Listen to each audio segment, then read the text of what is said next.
বিয়ার মধ্যে এত মজা, তাহলে তো ম্যাট্রিক পরীক্ষাটা দিয়ে বিয়া করে এলাম। না বন্ধু, বিয়া করার দরকার নাই। বিবাহ মানে হলো বিপদ বাড়ানো হইলো। বিয়ের মধ্যে কোনো সুখ নাই, কোনো শান্তি নাই, কোনো মজা নাই। বিয়ের মধ্যে আছে শুধু অশান্তি, ঝগড়া ঝাঁটি, মারামারি, কাটাকাটি। তোদের পায়ে অনেক খুশি, জীবনে অনেক বন্ধু বান্ধব পাইছি, কিন্তু তোদের মতো বন্ধু বান্ধব আমি কোথাও পাই নাই। স্কুল জীবনের বন্ধুরাই সেরা বন্ধু। আচ্ছা বকশি, তোর বয়স কত রে? বেশি না, 17-18 হবে। হইছে। তোর যদি 17-18 বছর বয়স হয়, তাহলে আমাদের কারোর এখনো জন্মই হয় নাই।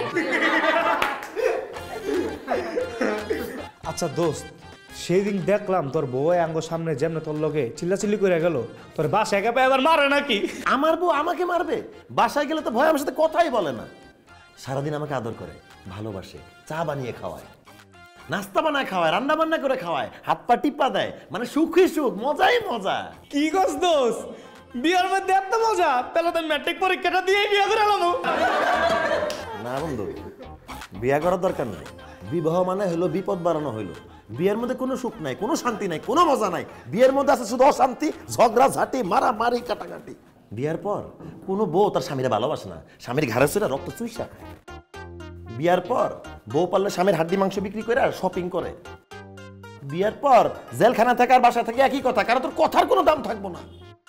সব সিদ্ধান্ত নেবে তোর বউ, সে যেভাবে যাবে সেভাবে তোকে চলতে হবে। সে যা করতে বলবে তোর তাই করতে হবে, সে যা খাইতে দিবে তোর তাই খাইতে হবে। কোনো কিছু ভুল হলে সব দোষ তোর, আর ভালো কিছু ঘটে গেলে সব ক্রেডিট তার। আমার মাঝে মাঝে মনে হয় স্বামী আর স্ত্রী বানাইছে কোন মিস্ত্রি, আর না বানালেই তো ভালো হইতো। ওরে বাপ রে বাপ, বিয়ার মধ্যে এত অশান্তি। না না বাবা দোষ, আমি জীবনে বিয়া করুম না, আমি এমনি ভালো আছি। এই তো ভালো সিদ্ধান্ত নিছিস। আচ্ছা, আমাদের কি শুধু স্কুলে দেখা হবে? স্কুলের বাইরে আমাদের কোনোদিন দেখা হবে না? তুই চাইলে অবশ্যই হবে, আমরা তো মাঝে মাঝে একসাথে গ্রুপ স্টাডি করে থাকি। কি বলিস? এখন থেকে তোদের গ্রুপ স্টাডিতে অবশ্যই আমার নিবি, তাহলে পড়ালেখা হবে, আড্ডাও হবে। তাহলে এইবারের গ্রুপ স্টাডিটা হবে তোর বাসায়। তোর বাসায় আমরা আড্ডা দিব, নাস্তা করব, পড়াশোনা করব, আর ভাবির হাতের মজার মজার রান্নাও খাবো। ঠিক আছে, কোনো সমস্যা নাই। কালকে যেহেতু ছুটির দিন, জুম্মার পরে তোরা সবাই আমার বাসায় চলে আসিস। তারপরে সেখানে আমরা বসে পড়ালেখা করবো, আমরা আড্ডা দিব, আমরা খাওয়া দাওয়া করবো আর মাস্তি করবো।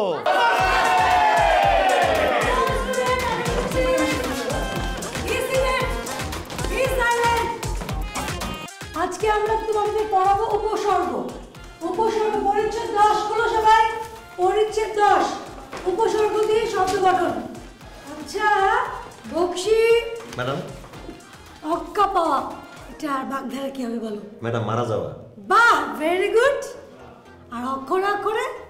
ম্যাডাম যথাযথ। বাহ, very good, very good. Keep it up. Thank you madam. Welcome.